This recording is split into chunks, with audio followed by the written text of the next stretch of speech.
Hi everyone, I am joined today by Andrei. Hola a todos. Hoy me acompaña Andrei Martyanov, un experto en estrategia militar y naval rusa y también un exoficial de la Unión Soviética, que luego trabajó en los Estados Unidos como director de aeroespacial comercial. Ahora, es genial. Es la primera vez que hablamos, pero te he visto docenas de veces. Quería comenzar con una gran pregunta, que es, ¿dónde estamos ahora en la guerra de Ucrania? Quiero decir, incluso en Europa, parece que hemos retirado la narrativa de estamos ganando. Pero ¿cómo interpretas lo que está sucediendo en el campo de batalla en este momento?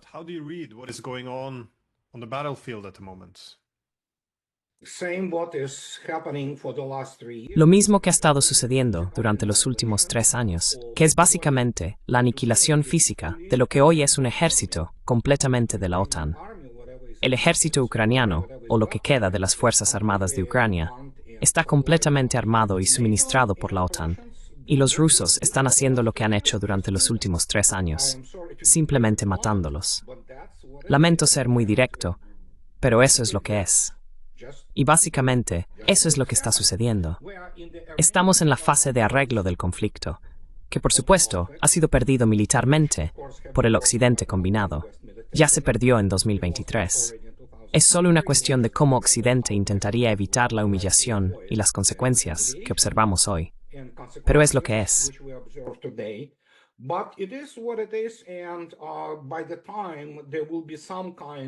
Y para cuando se llegue a algún tipo de acuerdo entre Estados Unidos y Rusia, porque estos son los dos cuerpos en guerra en este caso, no quedarán fuerzas armadas de Ucrania.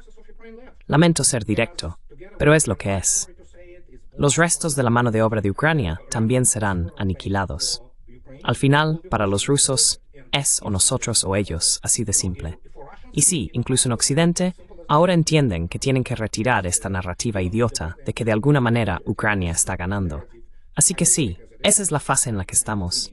Y si miras la intensidad, solo para que algunas personas entiendan la magnitud de eso.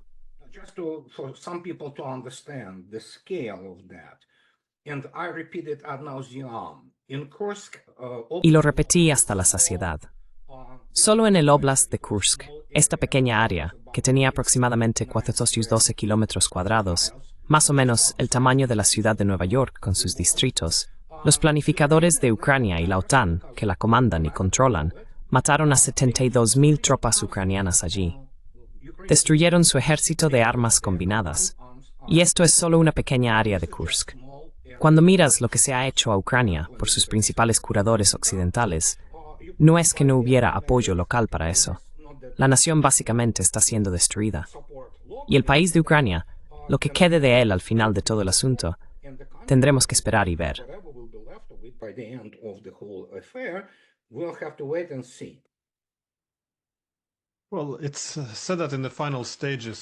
Bueno, se dice que en las etapas finales, al menos históricamente en las etapas finales de la guerra, es realmente cuando se ve un aumento dramático en las bajas.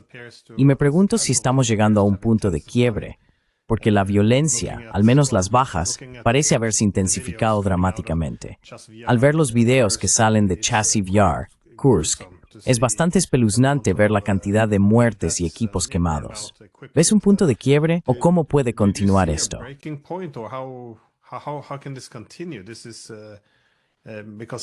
Esto es, porque no es solo en el campo de batalla, sino que ahora ves un creciente descontento dentro de Ucrania. Incluso Yulia Timoshenko, que fue una de las heroínas de Occidente cuando se enfrentó a Yanukovych en 2010.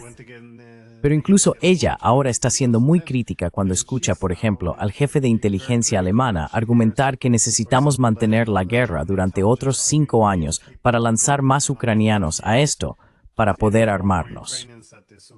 Quiero decir, mi punto es que tanto a nivel militar como a nivel social, parece que algo está cambiando, ¿no es así?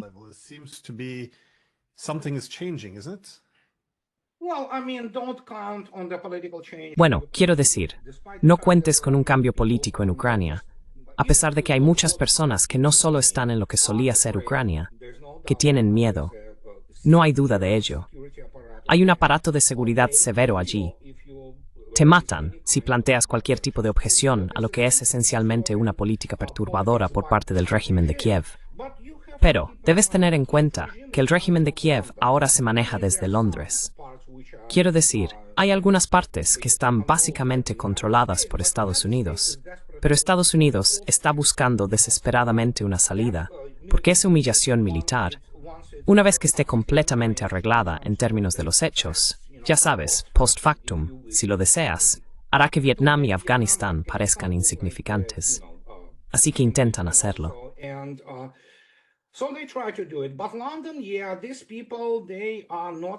Pero Londres, sí, estas personas no son muy brillantes y continuarán matando a más ucranianos.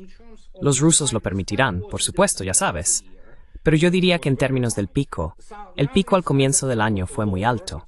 Así que ahora es algo más bajo, alrededor de 1.500 al día. Pero la realidad es que ya estamos viendo más de 1.2, probablemente 1.4 millones de muertos en combate solo del lado ucraniano. Probablemente estamos viendo alrededor de 2 millones de heridos. Hay tantas personas que se mantienen deliberadamente en la categoría de desaparecidos en acción para evitar pagar compensaciones a sus familias. Y Ucrania comenzó este asunto en 2022, con una población de poco menos de 40 millones de personas.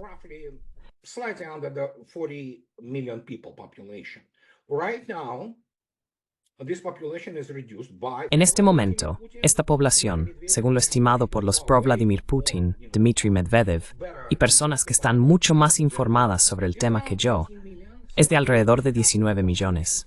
Así que prácticamente perdieron la mitad de la población. El país, especialmente lo que solía ser Ucrania, ya no puede existir. Para darte un ejemplo, hoy tuvieron su sesión de la Rada. Sabes, también es ilegítima, porque el mandato expiró en algún momento del año pasado, junto con el mandato de Zelensky como presidente legítimo. Durante la sesión, cada 20 minutos, ponen el himno nacional de Ucrania. Estamos viendo un problema psiquiátrico a la escala de toda la nación, o lo que queda de ella.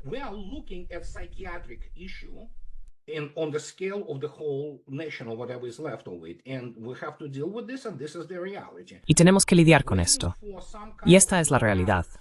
Esperar algún tipo de moralidad del occidente combinado, especialmente de Londres o Berlín, rasca a cualquier alemán y encontrarás a alguien con un pasado nazi o de la Wehrmacht. No va a suceder.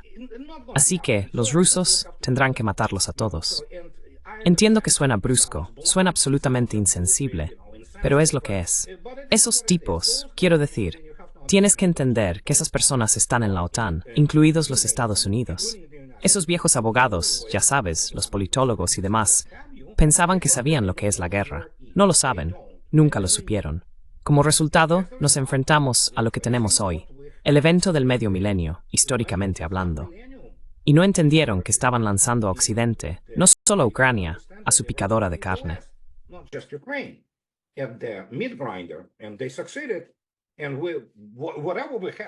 Y tuvieron éxito. Y todo lo que tenemos son eslabones de la misma cadena, incluyendo la improbable victoria de Trump en algún momento.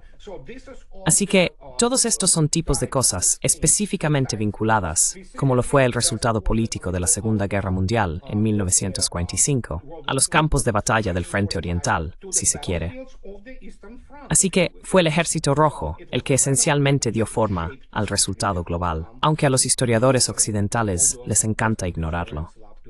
Y ahora tenemos esta situación. Y como resultado, como ya he dicho, los rusos matarán a tantos como lancen. Y la impotencia militar industrial de la OTAN, ha quedado completamente expuesta. ¿Y qué puedo decir?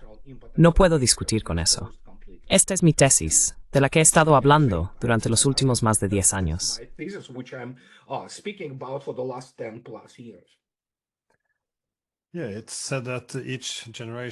Sí, se dice que cada generación tiene que aprender a temer la guerra en sí misma.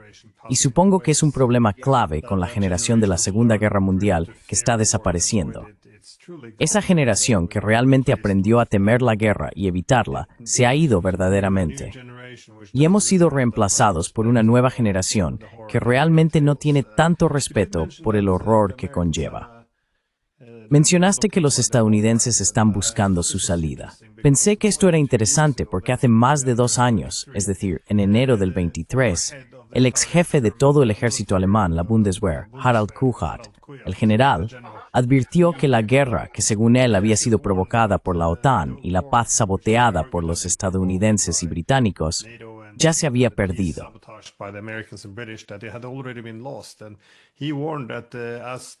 Y advirtió que a medida que Rusia ganara la guerra, los estadounidenses eventualmente se retirarían, y entonces los alemanes se quedarían enfrentando a una Rusia muy enojada por sí solos. Parece que esta predicción, supongo, muy precisa se está cumpliendo. Pero quería preguntarte, ¿cuánto afecta al campo de batalla que los estadounidenses estén buscando esta salida? Porque sí, todavía estaban enviando armas y proporcionando inteligencia. Pero como aprendimos de este reciente artículo del New York Times, esto no ha sido meramente una guerra por poder.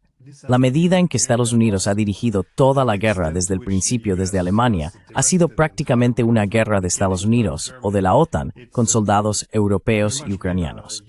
Entonces, ¿cuánto debería impactar ahora que los estadounidenses, supongo, están buscando desentenderse de este, desastre inminente?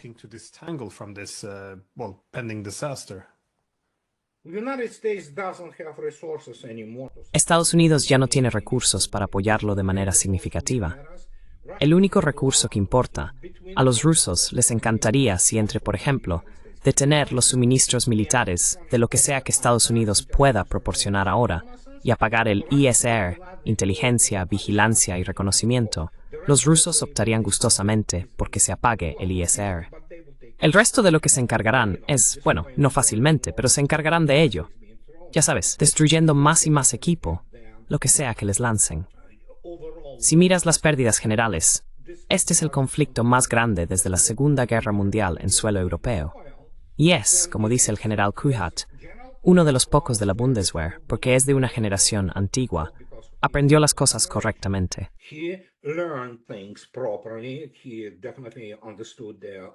Definitivamente, entendía las realidades de, por ejemplo, el grupo de tropas rusas, o más bien soviéticas, en la RDA, en Alemania del Este, y lo que podría ser en los primeros meses de guerra. Así que esa era una opinión profesional. El problema es que no puedes proporcionar esta opinión profesional a tipos como los que tenemos con la administración de Biden, los estafadores políticos e ideólogos, totalmente inadecuados, sin educación, altamente incultos, como Sullivan o Blinken. Esas personas no entenderían lo más mínimo sobre la verdadera seguridad nacional, a pesar de que Sullivan es el asesor de seguridad nacional, o sobre la guerra, especialmente sobre la guerra en el siglo XXI, que es altamente tecnológica, y como resultado, lo que muchas personas no entienden.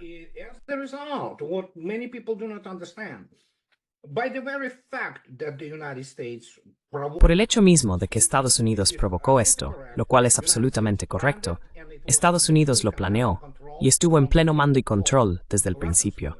Los rusos lo sabían. Era para que el público occidental realmente comenzara a reconocer que era esencialmente una guerra estadounidense.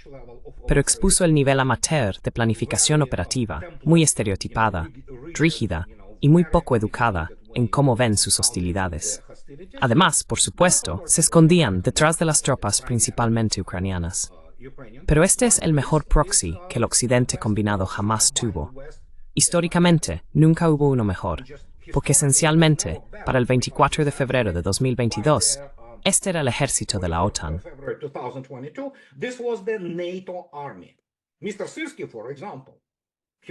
El señor Syrski, por ejemplo, estuvo a cargo de llevar a las Fuerzas Armadas de Ucrania a los estándares de la OTAN desde 2014. Es esencialmente el tipo que estaba moldeando esto para ser el ejército de la OTAN. Este ejército de la OTAN ha sido derrotado. Creo que es la quinta iteración a la que nos enfrentamos hoy, pero algunas personas dicen que es la cuarta. Así que, los rusos lo han derrotado al menos 4 veces, eliminando la fuerza que cada vez tiene que ser, como Larry Johnson afirma correctamente. Ya sabes, en la película Multiplicity, cada versión siguiente es más débil y más tonta que la anterior. Así que cuando la gente entiende las implicaciones militares y el lado militar de la guerra, es asombroso. Y es por eso que, en algún momento, dejé mi unidad corporativa, por así decirlo. Estoy diciendo que los generales estadounidenses son simplemente incompetentes.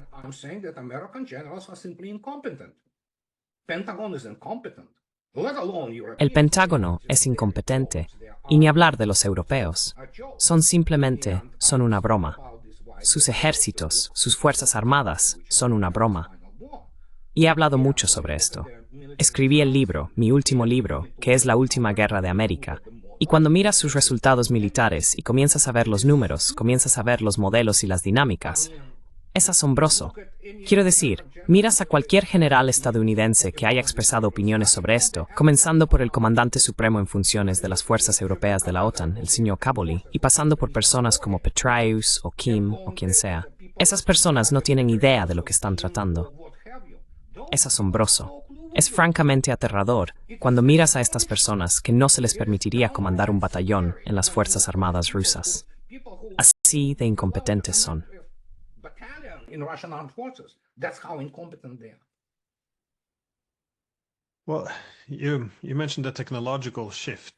Bueno, mencionaste el cambio tecnológico, la incapacidad de ajustarse.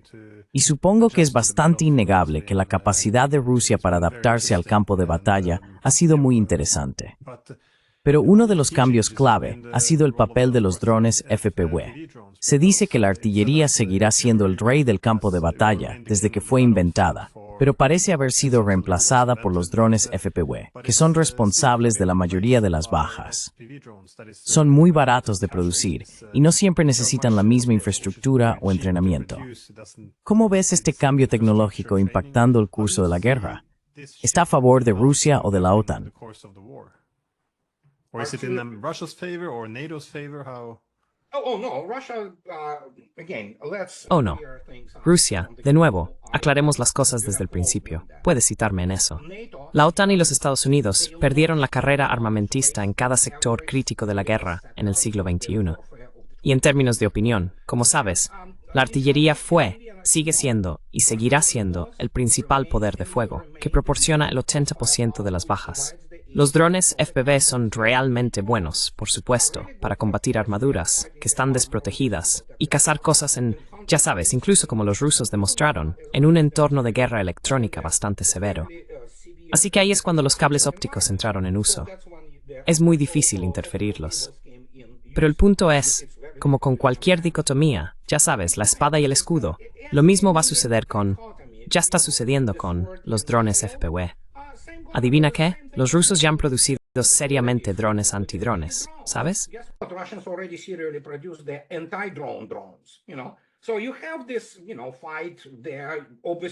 Entonces, tienes esta lucha allí. Obviamente, tienen un impacto en el campo de batalla. Pero el uso clásico de los fuegos de largo alcance sigue sin cambios. Y seguirá sin cambios con los drones FPV. Simplemente la guerra con drones evolucionando orgánicamente como se suponía que debía ser. No olvides que el ejército soviético usaba drones con fines de inteligencia. Obviamente eran mini misiles, no realmente mini. Eran bastante grandes, si observas intensamente la clase de carrera de los drones. Eran propulsados por chorro. Eran esencialmente pequeños jets y volaban a muy alta velocidad. Y por supuesto, no eran tan controlables como esperarías hoy. Pero han existido, simplemente han evolucionado de manera limitada.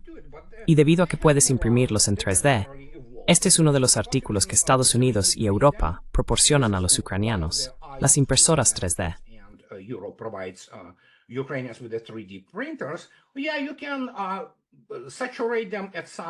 Sí, puedes saturarlos en algún momento, pero como ya mencioné, incluso allí, si observas intensamente las líneas de comunicación, las líneas de suministro hasta la línea de contacto de combate en el lado ruso, verás por ti mismo, está todo cubierto con redes. Literalmente solo tienes las carreteras por las que conduces, y están todas cubiertas con redes antidrones, lo que reduce drásticamente la efectividad de combate de esos. Así que es solo una evolución normal, pero el impacto principal del fuego, los fuegos de largo alcance, permanece sin cambios y seguirá siendo crítico. De lejos lo más interesante no fue eso, fue el uso de armas hipersónicas. Y no, Areshnik estaba allí.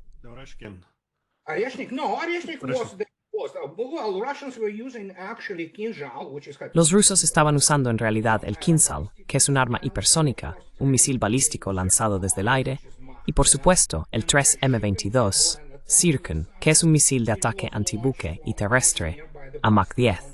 Fue lanzado desde Crimea por los complejos Bastion. Así que sí, eso fue antes de Areshnik, y a muchas personas les gustaría hablar de ello. Obviamente, la propaganda estadounidense y la propaganda occidental están tratando deliberadamente de silenciar todas las cosas de esta naturaleza. Estaban utilizando principalmente la propaganda ucraniana. El Pentágono se tragó, con anzuelo, línea y plomada, todos esos cuentos de hadas de Kiev. ¿Recuerdas al fantasma de Kiev? Ese fue tan ridículo que incluso allí, en algún momento, la BBC tuvo que salir y desmentirlo.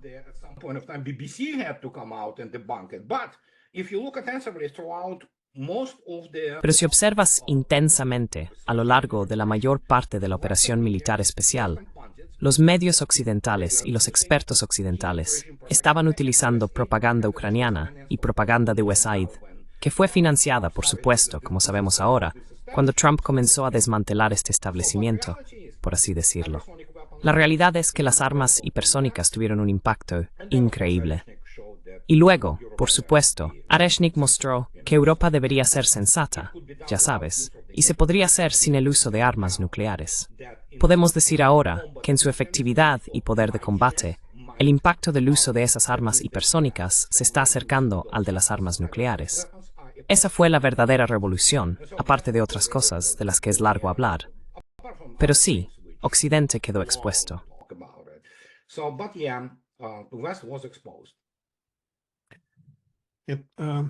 Besides the change in technologies, how do you see the Además del cambio en las tecnologías, ¿cómo ves las tácticas o incluso las estrategias de Rusia en el campo de batalla? Porque inicialmente esto comenzó como una guerra de desgaste, con líneas fuertemente defendidas por los ucranianos. Así que las trincheras, los sistemas de armas, todo en su lugar. Además, los ucranianos solían tener soldados mucho mejores.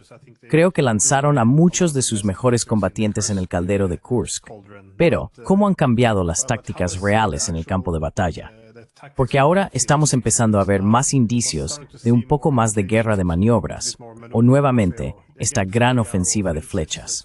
Así que vemos más calderos formándose, movimientos más grandes. Muchas ciudades están siendo tomadas, o aldeas, pueblos, sin el mismo tipo de daño estructural a los edificios. Entonces, nuevamente, con todas estas tropas siendo rodeadas o huyendo, ¿cómo interpretas esto? Los rusos se están volviendo más confiados en términos de hacer ofensivas más grandes, movimientos más grandes, profundizando más en el territorio ucraniano. digging deeper into Ukrainian territory? No, no se trata de tener más confianza. Los rusos siempre estuvieron seguros de eso. Y eso es noticia para algunas personas cuando les dices que desde 2022, incluso cuando los rusos se retiraban de Kharkov, no había necesidad de aferrarse a campos vacíos por razones de relaciones públicas. Nunca perdieron su iniciativa operativa. La iniciativa operativa es la capacidad de las tropas para atacar en cualquier dirección operativa dada. Los rusos nunca la perdieron. El problema es, por supuesto, con el público occidental, que creció con todas esas representaciones de Hollywood sobre simplemente correr por el terreno y todo eso. No.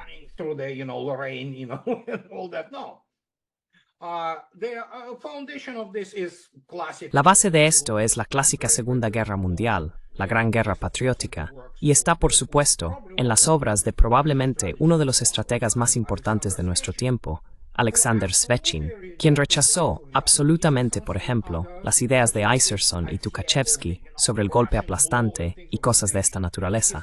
Él dijo no, primero tienes que agotar y tienes que ajustarte al punto de que, bueno, y luego entras y son aplastados. Y esto es exactamente lo que sucedió. Muchas personas no entienden que la verdadera operación militar especial no comenzó el 24 de febrero de 2022. Comenzó el 3 de abril de 2022, casi un mes y medio después.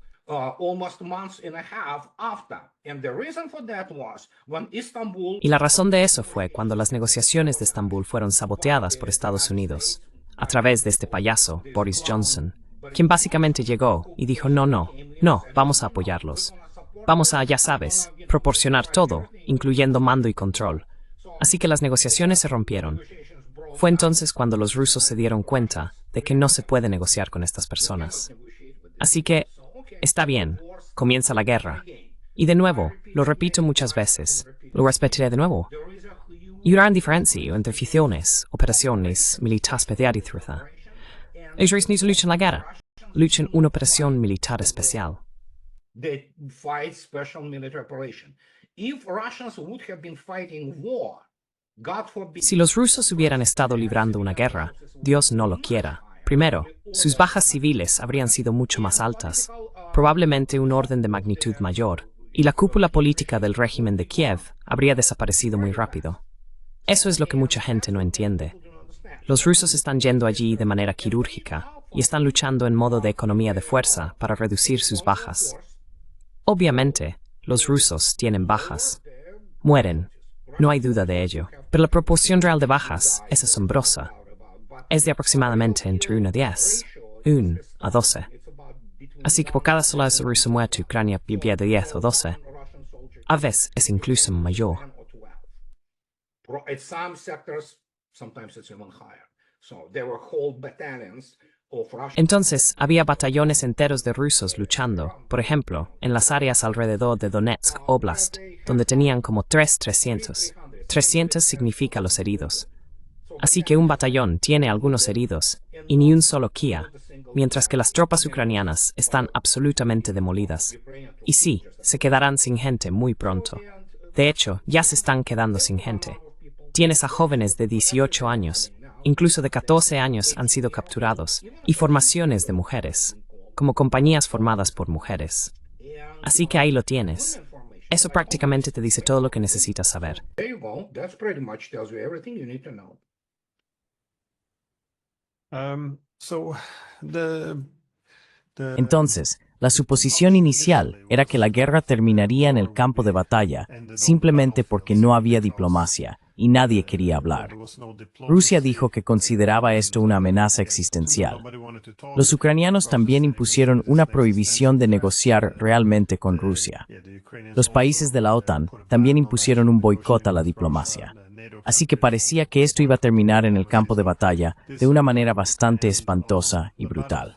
Luego, por supuesto, Trump diciendo que esto es a negociar. Trump coming along, saying that he's willing to negotiate. I initially was quite pessimistic, Inicialmente, era bastante pesimista, pero nuevamente, él reconoció las suposiciones básicas y acusaciones de Rusia de que la expansión de la OTAN era la fuente de este conflicto, y estaba dispuesto a abordar esto. Así que esto dio algunas razones para el optimismo de que realmente podemos discutir ahora la arquitectura de seguridad europea. Algo de mi optimismo se ha desvanecido un poco desde entonces, dado que realmente no estamos avanzando. Pero, ¿cómo interpretas el estado de las negociaciones? Sé que probablemente hay mucho sucediendo detrás de las cortinas que no podemos ver. Pero ¿tienes alguna idea de la dirección? Do you have any sense of the direction? Oh no, the direction is very simple, and it's like. Oh no, la dirección es muy simple. Y es como si Vladimir Putin, Medvedev y Lavrov lo repitieran hasta la saciedad. O eliminas esas condiciones previas que crearon todo eso, o continuará, ya sabes. Y esto es lo que está sucediendo. Trump no puede perder esta guerra ahora. Esencialmente, y de nuevo, depende de los términos y el marco de tiempo. No es su guerra todavía, pero si se demora, se convertirá en su guerra. Y él entiende que no puede someter a Estados Unidos a esta completa humillación geopolítica.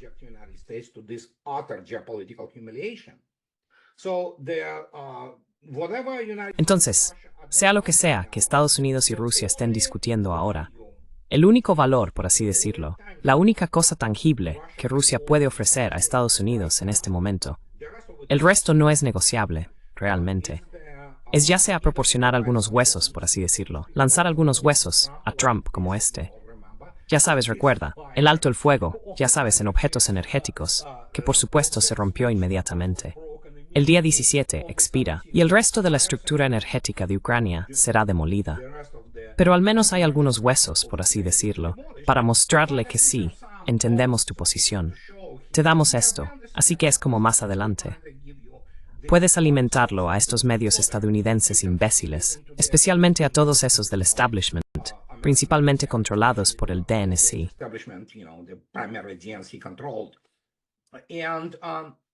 But the point is that Pero el punto es que lo único tangible que Rusia puede ofrecerle ahora es salvar la cara para los Estados Unidos, y será a expensas de Europa.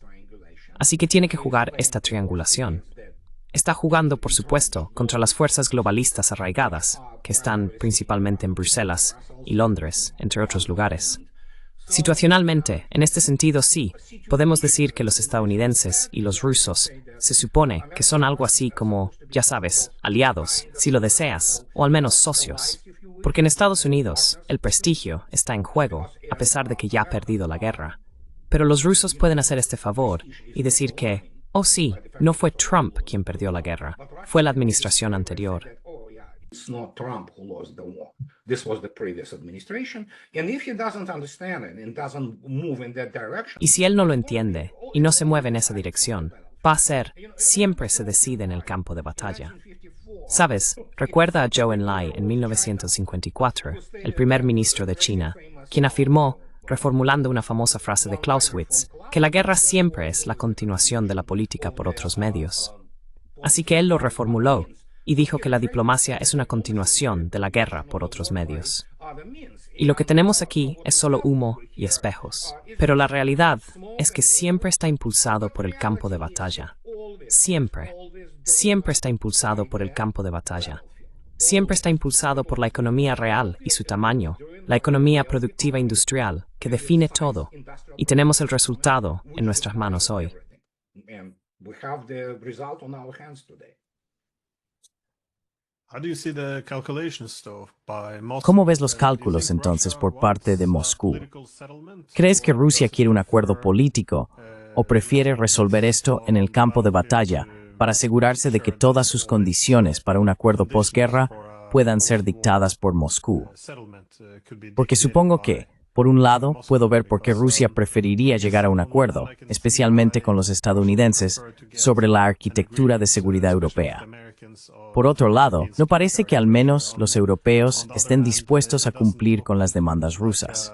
Y supongo que en justicia, las demandas en términos de no a la OTAN, sin garantías de seguridad, desarmar a Ucrania, cambio de régimen, son un poco difíciles de cumplir, especialmente para los políticos europeos que se han pintado un poco en una esquina al decirle a todos que estamos ganando durante 3 años y que Putin es el nuevo Hitler. Es muy difícil cumplir con cualquier demanda en este momento. Entonces, ¿cómo ves cuáles son los cálculos en el Kremlin? ¿Crees que quieren un acuerdo o simplemente preferirán una solución militar?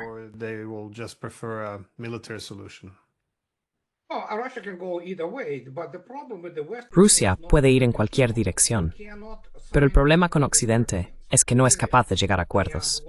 No se puede firmar nada con los europeos, punto. Y lo que sucedió dramáticamente, esto es en mis más de 62 años, y siendo el guerrero frío 1.0, un profesional en eso, nunca vi en mi vida, y nunca experimenté nada como la intensidad del desprecio, sino odio absoluto, hacia el Occidente combinado como entidad político-militar en los rusos jamás. Incluso durante la Guerra Fría, obviamente había muchas cosas que se hacían a través de canales culturales. Tenías esta cinematografía francesa y cosas de esta naturaleza, y oh Dios mío. Así que Occidente, podemos ser parte de Occidente.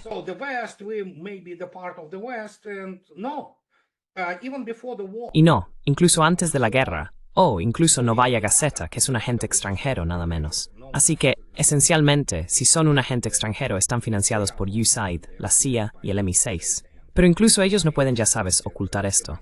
En 2021, se les preguntó a los rusos si se identificaban como europeos. El 64% dijo, radicalmente no. Hubo un 20% que fue ambiguo. Bueno, adivina qué ahora. Los rusos no quieren tener nada en común con Europa. Punto. Se acabó. Y he estado defendiendo esto durante mucho tiempo. Y ahora tenemos esas voces, todo tipo de voces, por supuesto, pero están levantando su telón de hierro, porque esta es la única forma en que puedes hablar con Europa. Europa es irrelevante.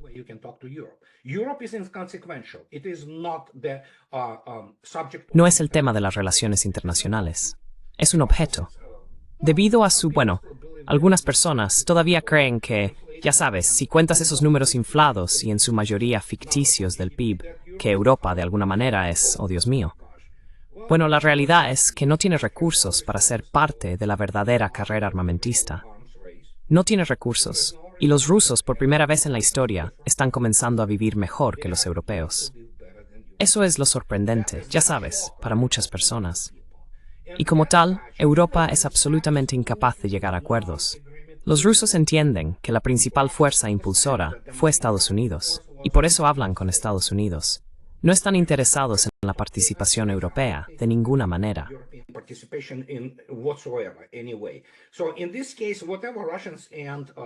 Entonces, en este caso, lo que decidan los rusos y los estadounidenses, como quiera Estados Unidos, bueno, Trump lo llama MAGA, ya sabes, como lo llames, como quiera Estados Unidos, preservar su imagen y tal vez intentar restaurar algún tipo de sensatez económica dentro de Estados Unidos, que es principalmente su base industrial. Dudo que tenga éxito, pero ya sabes qué, podría estar equivocado. Y Europa es solo el material. Durante la administración de Biden, esos llamados estrategas, la mayoría de ellos son personas que nunca vieron un trabajo real en su vida, nunca tuvieron uno. Pensaron que en algún momento Europa sería utilizada como carne de cañón contra Rusia. Pero luego, por supuesto, los rusos no son idiotas. Tienen un Estado Mayor y personas y oficiales extremadamente bien educados que hacen la planificación. Y tienen números reales de economía real, recursos reales.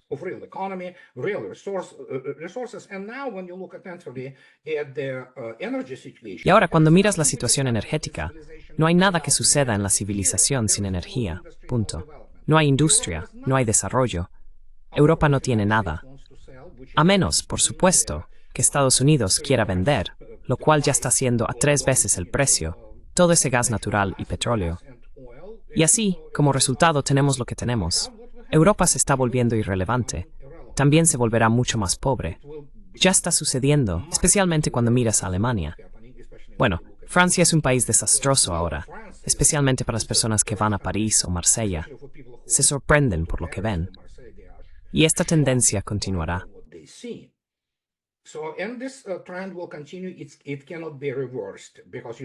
No se puede revertir, porque los europeos seguirán. La gente por aquí, ya sabes, constantemente dice, oh sí, votaron por AfD, ya sabes, en Alemania. ¿Y qué? Pero si juntas todos esos partidos globalistas, desde la Unión Demócrata Cristiana hasta lo que sea que tengan, todavía constituyen una mayoría de personas. Los franceses reeligieron a Macron con resultados devastadores para Marine Le Pen. No solo ganó, la aplastó en las encuestas. Así que al final, alguien tiene que pagar, como hicieron los rusos en la década del 90. Pagas el precio. Los europeos no lo hicieron. Así que ahora están comenzando a pagar el precio. El Kremlin entiende eso claramente. Y es por eso que ves un distanciamiento muy notable de Moscú y los líderes políticos de Europa.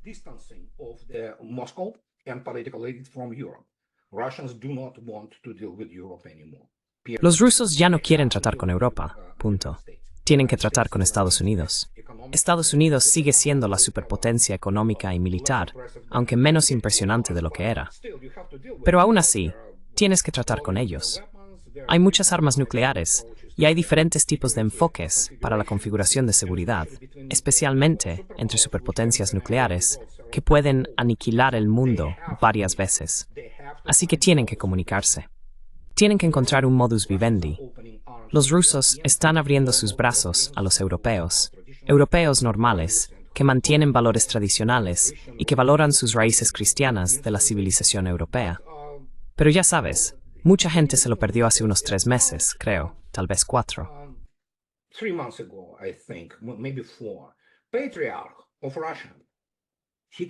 Patriarca de Rusia salió con su declaración, afirmó que todavía somos civilización europea. Es solo que Europa hoy ya no es Europa.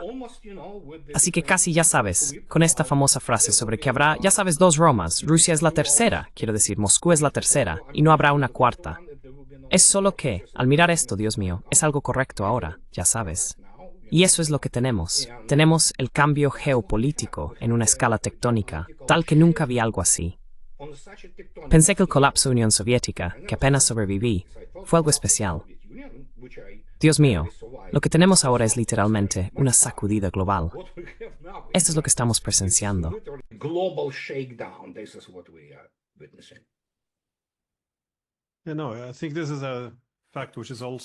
Creo que un hecho que a menudo se pasa por alto en Europa es cuánto se ha alejado Rusia ahora. Quiero decir, en la última década, Rusia obviamente ha intensificado la reorganización de su economía y asociaciones políticas, alejándose más de Europa y vinculándose más con el este. Como mencionaste, lo que muestran las encuestas ahora es que la identidad de los rusos es tal que ya no se consideran europeos en la misma medida. Es desarrollar europeos rusos en el signuera, la idea que es así la que tienen los europeos ingatos caos.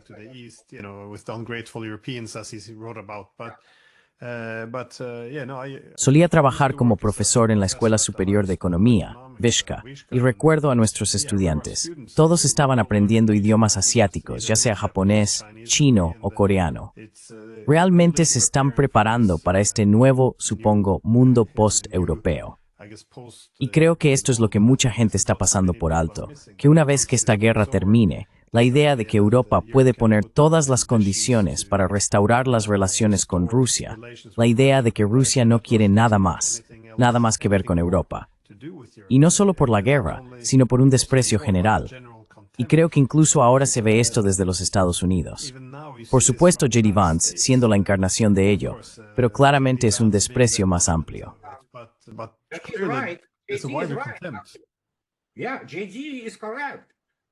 Sí, JD tiene razón. ¿Sabes qué? Estados Unidos tiene una carta de derechos, ¿de acuerdo? Lo que sea que le esté pasando a Estados Unidos podría desintegrarse al final. No lo sabemos. Podría suceder. Y esto es, como ya he dicho muchas veces, no el poder que solía ser, o al menos pretendía ser. Quiero decir, obviamente estuvieron los años 70 y el auge del desarrollo industrial, pero desde entonces ha sido constantemente, ya sabes, cuesta abajo. Pero hay una constitución estadounidense y una carta de derechos. Simplemente no puedes ignorarlo. Puedes intentarlo, pero al final tienes que enfrentar las consecuencias legislativas de eso. Europa no lo tiene. Todas estas declaraciones sobre, oh sí, tenemos libertad de expresión, son absolutamente insignificantes. No están respaldadas por ningún acto de sea cual sea la legislación.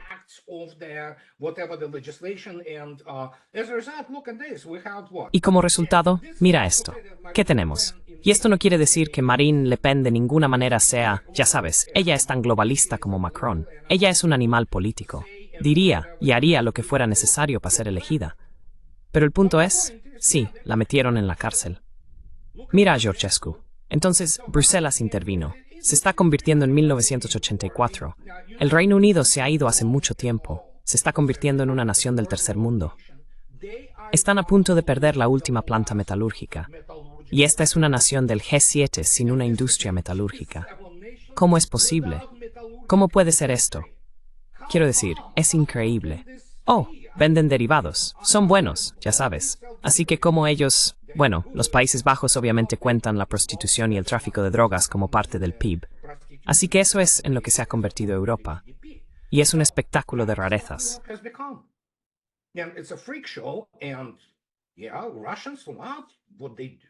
Y sí, a los rusos les encanta lo que tienen ahora, ya sabes, esas libertades y un nivel de vida decente.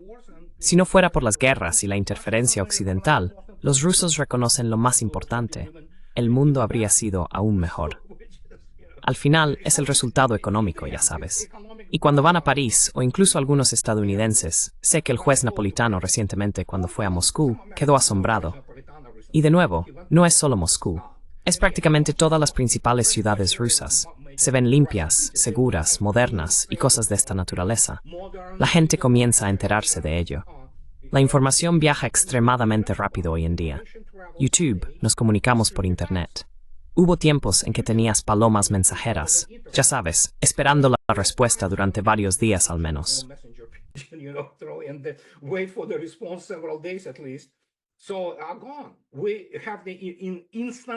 Entonces, tenemos comunicación instantánea, y muchas personas hablan desde diferentes países. Miras los foros de discusión, o mi blog, por ejemplo. De todo el mundo, personas desde Brasil hasta Europa, ya sabes, los británicos, los franceses, los rusos, todos se comunican, discuten cosas. Y esto es muy importante, ¿sabes? Así que tal vez ese sea uno de los factores que no deberíamos descartar tan fácilmente, porque al final, Todavía hay mucha comunicación a nivel de la población.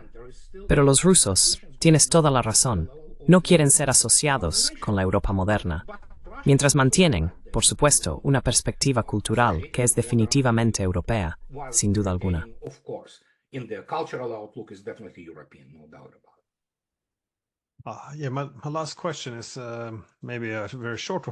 Mi última pregunta quizás sea muy breve.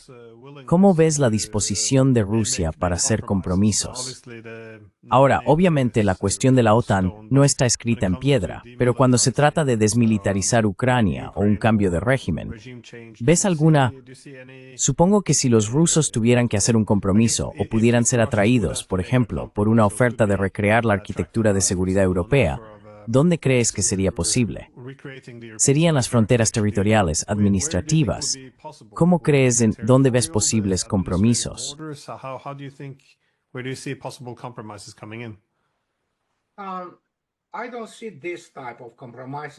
No veo que este tipo de compromisos se logren fácilmente. No creo que los rusos estén listos para hablar de ello. Y no olvidemos que, a lo largo de esta operación militar especial, a lo largo de los últimos 3 años, incluso sus objetivos, tanto militares como políticos, han estado cambiando un poco. Estaban evolucionando, obviamente, a medida que las cosas progresaban. Por ejemplo, ya no se escucha a Vladimir Putin ni a nadie más del Consejo de Seguridad de Rusia pronunciar una frase como «son un pueblo hermano». Para los rusos, no lo son. A los rusos no les gustan los ucranianos. Se acabó. Todo esto después de las atrocidades y lo que han hecho, todavía. Londres especialmente impulsa la actividad terrorista dentro de Rusia. Gran parte de ella es impulsada a través del GUR, que es, por supuesto, del señor Budanov, de las Fuerzas Armadas de Ucrania.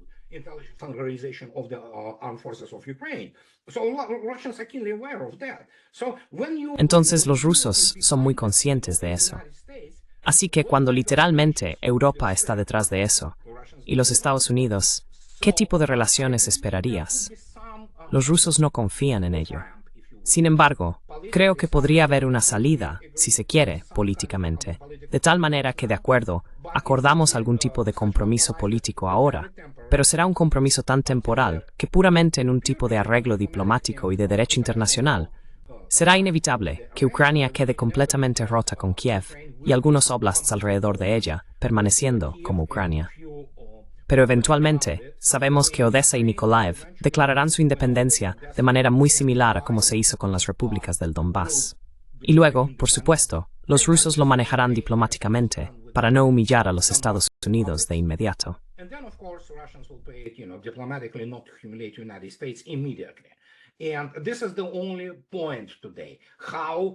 Y este es el único punto hoy. ¿Cómo Estados Unidos puede evitar una humillación total? Y esto es lo principal. Por eso los rusos y los estadounidenses hablan entre sí. Sabes, como ya se ha dicho, lo único tangible que Rusia puede ofrecer a Estados Unidos en este momento es, de alguna manera, salvar las apariencias. ¿Cómo irá? No lo sé. Obviamente, el Kremlin lo sabe mucho mejor que yo. Solo soy un exmilitar que observa la configuración del frente y lo que está sucediendo allí a nivel operativo. Las guerras no se ganan tácticamente, se ganan a niveles operativos y estratégicos. Y la victoria a nivel operativo y estratégico ya se ha logrado. Y como digo, durante el último año más o menos es una fase de arreglo. Estaba claro que en algún momento Trump querría hablar.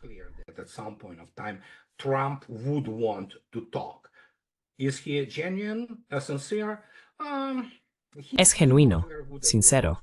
No es muy bueno en la guerra, pongámoslo de esta manera, en política exterior, pero al menos intenta salvar a los Estados Unidos, que se supone que debe hacer, es el presidente de los Estados Unidos.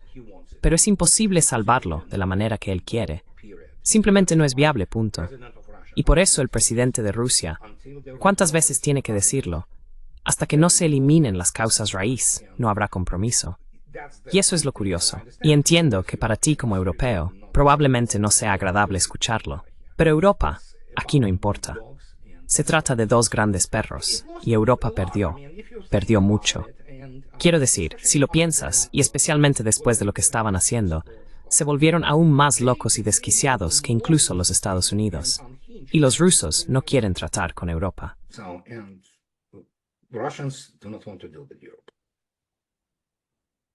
Andrei Martyanov, muchas gracias por tu tiempo. Ha sido muy interesante conocer tu perspectiva. Así que sí, gracias de nuevo por tu tiempo. Thanks again for your time.